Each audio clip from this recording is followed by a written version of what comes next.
আমাদের প্রত্যেকের কম বেশি মোবাইলে ওএসসি স্কলারশিপের তরফ থেকে একটি মেসেজ পাঠানো হচ্ছে, যেখানে বলা হয়েছে কিন্তু নতুন করে ওএসসি স্কলারশিপ আবেদন এবং রিনিউয়াল তা কিন্তু শুরু হয়েছে। আপনি এখন কীভাবে ওএসসি পোর্টাল থেকে নতুন করে ফর্ম ফিল আপ করবেন স্কলারশিপের জন্য, তা আজকে ভিডিওতে আমরা দেখে নেব। কী কী ডকুমেন্টস লাগবে A to Z। অবশ্যই তার আগে আপনার যে করতে হবে, আপনি যে দেখতে পাচ্ছেন, তো অবশ্যই ভিডিও লাইনের পাশাপাশি চ্যানেল সাবস্ক্রাইব করে পাশাপাশি অল করে রাখবেন। আর যারা সাবস্ক্রাইব করে গেছেন তাদেরকে অসংখ্য ধন্যবাদ। তো আবেদন করার সময় আপনাদের কিন্তু অবশ্যই শিক্ষার্থীর আধার কার্ড সাথে রাখতে হবে, caste certificate, SC ST OBC certificate, এবং যদি মাধ্যমিক পাস করে থাকে তার মার্কশিট লাগবে, অথবা শেষ পরীক্ষার যে মার্কশিট রয়েছে তা লাগবে, এবং ইনকাম সার্টিফিকেট লাগবে, এবং আপনাদের কিন্তু জন্মের প্রমাণপত্র এই সমস্ত বিষয় কিন্তু লাগবে। তো আবেদন করার সময় আপনি সেগুলো দেখতে পারবেন। এর জন্য প্রথমত আপনি কী করবেন, ওএসসির যে ওয়েবসাইটটি রয়েছে পোর্টালটি, সেই পোর্টালে চলে আসবেন। তো আমি আপনাদের সুবিধাতে ভিডিওর ডিসক্রিপশন লিঙ্কটি প্রোভাইড করে দেবো, সেই লিঙ্কেও ক্লিক করে আপনি সরাসরি কিন্তু ওএসসির পোর্টালে আসতে পারবেন। এরপর এখানে আপনি দেখতেই পাচ্ছেন স্টুডেন্ট রেজিস্ট্রেশন রয়েছে। আমরা যেহেতু নতুন, আমরা কী করব, স্টুডেন্ট রেজিস্ট্রেশন রয়েছে এখানে আমরা ক্লিক করব। এরপর আমাদের সামনে পরবর্তী পেজটি চলে আসবে। পরবর্তী পেজে আপনি দেখতেই পাচ্ছেন যে কোন অপশানটি আপনি সিলেক্ট করতে হবে তা বলা হয়েছে। যদি আপনি একজন স্টুডেন্ট হয়ে থাকেন সেক্ষেত্রে আপনাদের শিক্ষা প্রতিষ্ঠান কোন ডিস্ট্রিক্টের মধ্যে, যদি পশ্চিমবঙ্গের মধ্যে হয়ে থাকে তো পশ্চিমবঙ্গের কোন জেলায়, সেই জেলাটি আপনি সিলেক্ট করবেন। যদি আপনাদের শিক্ষা প্রতিষ্ঠান পশ্চিমবঙ্গের বাইরে হয়ে থাকে তাহলে আপনাদের পার্মানেন্ট অ্যাড্রেস কোন ডিস্ট্রিক্টের মধ্যে রয়েছে সেটি আপনি সিলেক্ট করবেন। এরপর আপনি সাবমিটে ক্লিক করে দেবেন। এরপর ওকেতে আপনি ক্লিক করবেন। পরবর্তী পেজটি চলে আসবে। এখানে বলা হয়েছে আপনার কোন কোন ডকুমেন্টসগুলো লাগবে। আমি সহমত, এখানে আমরা ক্লিক করব।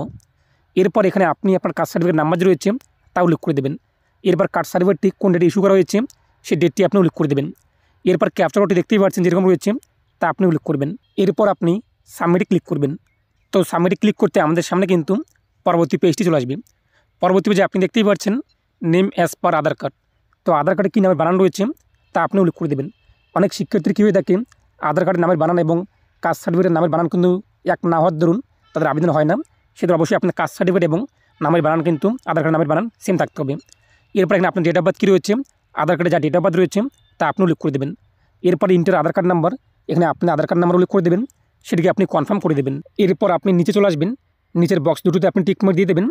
এরপর ক্যাপচার কোডটি যেরকম রয়েছে তা উল্লেখ করবেন। এরপর প্রসেসে আপনি ক্লিক করবেন। এরপর আমাদের সামনে পরবর্তী পেজটি চলে আসবে, আবেদন ফর্মটি। এখানে আমাদের কিন্তু ফাদার্স নেম অথবা হাজব্যান্ড নেম অথবা গার্জিয়ান নেম যা রয়েছে আপনার ডকুমেন্টসে তা দেখে দেখে আপনি উল্লেখ করে দেবেন। এরপর কাস্ট কী রয়েছে অটোমেটিক আপনার চলে আসবে, সেটি আপনি সিলেক্ট করবেন। সাবকাস্ট কী রয়েছে আপনাদের OBC কিংবা SC STর মধ্যে পেয়ে যাবেন, তা উল্লেখ করে দেবেন। এরপর কোর্স টাইপ কী রয়েছে, রেগুলার নাকি ফুল টাইম। যারা পার্ট টাইম কিংবা ডিস্টেন্সে পড়ে তারা কিন্তু এখানে অ্যাপ্লাই করতে পারবে না, দেখতেই পাচ্ছেন। যারা রেগুলার এবং ফুল টাইম রয়েছে তারা কিন্তু অ্যাপ্লাই করতে পারবেন। আপনি রেগুলার এবং ফুল টাইম সিলেক্ট করে নেবেন। এরপর বলা হয়েছে লাস্ট ইয়ারের ক্লাস আপনি পাস করছেন কিনা। শেষ পরীক্ষা অবশ্যই আমরা পাস করেছি, তাই এটা আমরা ইয়েস করে দেবো। যারা নো করবে তারা এখানে কিন্তু অ্যাপ্লাই করতে পারবে না। এরপর লাস্ট কোন ক্লাস আপনি পাস করেছেন, 8 নাকি 9 নাকি 10 নাকি 11, আপনি দেখতেই পাচ্ছেন। আপনি আপনার অ্যাকর্ডিং সিলেক্ট করবেন এবং অটোমেটিক আপনাদের কিন্তু এখানে স্কলারশিপ টাইপ চলে আসবে।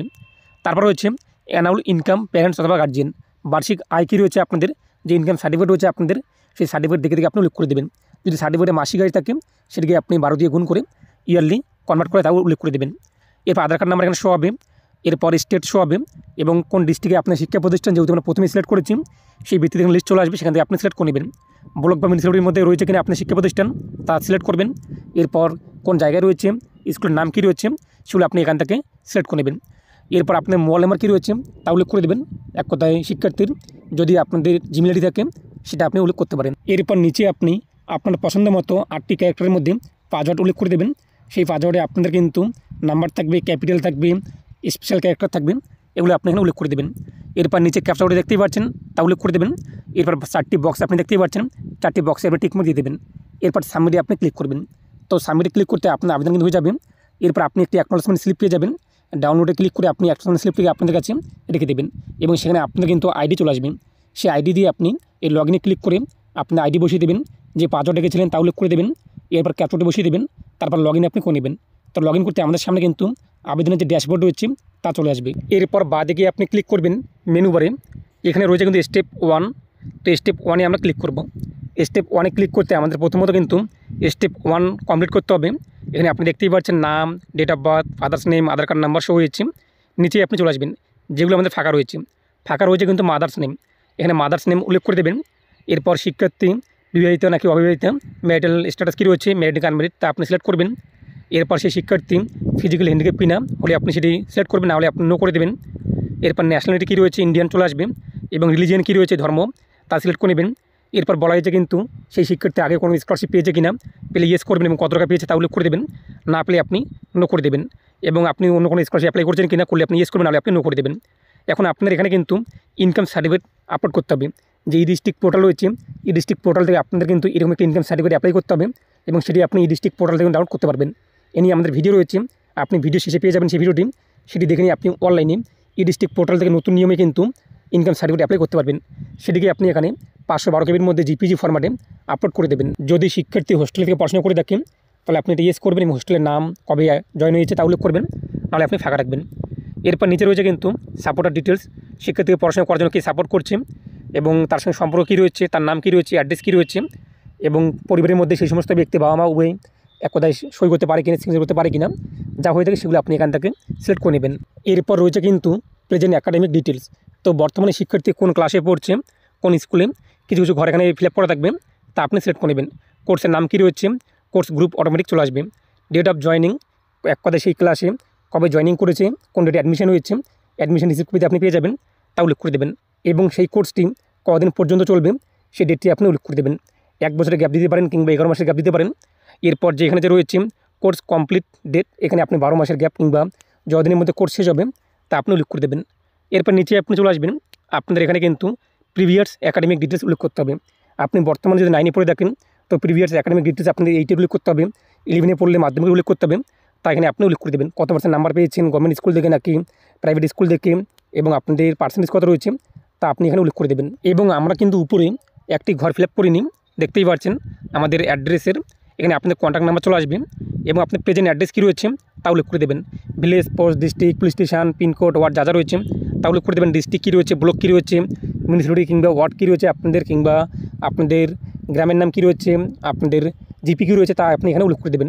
যদি আপনি প্রেজেন্ট অ্যাড্রেস এবং পার্মানেন্ট অ্যাড্রেস সিমে দেখেন, তাহলে আপনি বক্সে টিকমার্ক দিয়ে দেবেন, অটোমেটিক আপনি ফিল আপ হয়ে যাবে। আর যদি আলাদা হয়ে থাকে সেক্ষেত্রে আপনি আলাদা কিন্তু ফিল আপ করতে পারবেন। তো সব কিছু ফিল আপ হয়ে গেলে এরপর নিচে রয়েছে সাবমিটে আপনি ক্লিক করবেন। এরপর আমাদের সামনে পরবর্তী পেজটি চলে আসবে, ব্যাঙ্ক অ্যাকাউন্টের তথ্য আমাদের উল্লেখ করতে হবে। এখানে আপনি দেখতেই পাচ্ছেন একটি অপশন রয়েছে কিন্তু আমাদের আধার কার্ড নাম্বার, অ্যাকাউন্টের সঙ্গে সিট রয়েছে, একটা লিঙ্ক রয়েছে, আমরা অবশ্যই এই বক্সে টিকমার্ক দিয়ে দেবো। আরেকটি অপশন রয়েছে কিন্তু আই ডিক্লার, যে আমাদের এক কথায় যে স্কলারশিপের টাকা রয়েছে তা আমরা অ্যাপ্রুভ দিচ্ছি, যে আধার কার্ড বেস্ট চলে আসবে আমাদের অ্যাকাউন্টে। আধার কার্ড যে অ্যাকাউন্টের সঙ্গে লিঙ্ক রয়েছে সেই অ্যাকাউন্টে অবশ্যই আপনি দুটো বক্সে কিন্তু টিকমার্ক দিতে হবে। এরপর ডান দিকে ব্যাঙ্ক ইনফরমেশন রয়েছে, এখানে আপনার আইএফসি কোড কী রয়েছে তা উল্লেখ করে দেবেন, অটোমেটিক আপনাদের ব্যাঙ্কের নাম, ব্রাঞ্চ নেম, আইএফসি কোড কিন্তু শো হবে। এরপর অ্যাকাউন্ট নাম্বার কী রয়েছে তা উল্লেখ করে দেবেন, যে অ্যাকাউন্ট নাম্বার আপনার আধার কার্ডের সঙ্গে লিঙ্ক রয়েছে সেই অ্যাকাউন্ট নাম্বারে আপনি কিন্তু উল্লেখ করতে হবে। এবং আধার কার্ডে অ্যাকাউন্ট নাম্বার লিঙ্ক রয়েছে কিনা সেটি আপনি কিন্তু এখানে নিচে চেক করতে পারবেন। তো এখানে আপনি অ্যাকাউন্ট নাম্বার উল্লেখ করে দেবেন, সেটি আপনি কনফার্ম করে দেবেন। এরপর নিচে আপনি দেখতেই পাচ্ছেন যে আধার এনপিসিএল লিঙ্কিং স্ট্যাটাস, এটা আমাদের কিন্তু অ্যাক্টিভ রয়েছে, অর্থাৎ আমাদের কিন্তু আধার কার্ড এবং ব্যাঙ্ক অ্যাকাউন্ট নাম্বার লিঙ্ক রয়েছে। যদি আপনাদের এখানে ডিঅ্যাক্টিভ কিংবা নো থাকে, তাহলে অবশ্যই আপনাদের কিন্তু আবেদন করার পূর্বে ব্যাঙ্কে যেতে হবে এবং আপনাদের আধার কার্ড নাম্বার এবং ব্যাঙ্ক অ্যাকাউন্ট নাম্বার লিঙ্ক করতে হবে। এরপর আপনি সেভ অ্যান্ড প্রসেস রয়েছে, সেভ অ্যান্ড প্রসেসে ক্লিক করবেন। আমাদের সামনে কিন্তু আমাদের আবেদনের প্রিভিউ চলে আসবে। আপনি এখন মিলিয়ে নেবেন যে সব কিছু আপনার ঠিকঠাক রয়েছে কিনা। যদি আপনার সব কিছু ঠিকঠাক থাকে, তাহলে ভেরিফাই অ্যান্ড লক অ্যাপ্লিকেশনে রয়েছে, এই ভেরিফাই এবং লক অ্যাপ্লিকেশনে আপনি ক্লিক করবেন। তো এখানে ক্লিক করতে আমাদের সামনে পরবর্তী পেজটি চলে আসবে। আপনার রেজিস্টার মোবাইল নাম্বারে কিন্তু ওটিপি আসবে, যে মোবাইল নাম্বার আপনি ফর্ম ফিল আপ করার সময় উল্লেখ করেছেন সেই মোবাইল নাম্বারে তার সঙ্গে ওটিপি তা আপনি উল্লেখ করে দেবেন। ওটিপি উল্লেখ করার পর আপনি যখনই সাবমিট করে দেবেন, আপনার আবেদন যে রয়েছে তা কিন্তু হয়ে যাবে। এরপর আপনি কিন্তু একটি অ্যাকনোলেজমেন্ট স্লিপ পেয়ে যাবেন, সেটাকে প্রিন্ট করবেন। এরপর সেখানে আপনি ফটো বসিয়ে দেবেন, এরপর সেখানে আপনি আপনার সিগনেচার করবেন। এরপর 3 নম্বর পেজে কিন্তু সভাপতি অথবা পঞ্চায়েত সমিতির যে সদস্য রয়েছে অথবা জেলা পরিষদের যে সদস্য রয়েছে ওনারা কিন্তু এখানে সিগনেচার করে দেবে, অথবা গভর্নমেন্ট অফিসার যে রয়েছে ভিডিও জয়েন্ট ভিডিও ওনারা কিন্তু এখানে সিগনেচার সিল যে রয়েছে তা করে দেবে। এরপর ডিক্লারেশন অফ ইনকাম যে রয়েছে, এখানে আপনাদের যে ইনকাম সার্টিফিকেট রয়েছে সেখানে যা ইনকাম রয়েছে তা আপনি লিখে দেবেন সংখ্যায়, এরপর কথায় আপনি উল্লেখ করে দেবেন। এরপর নিচে কিন্তু আপনার গার্জিয়ান রয়েছে, গার্জিয়ান সিগনেচার করে দেবে।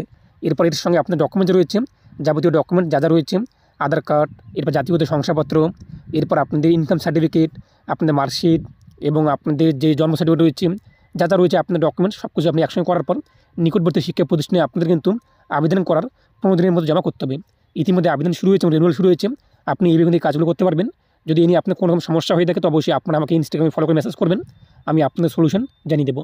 তো প্রতি ভালো থাকুন এবং সুস্থ থাকুন।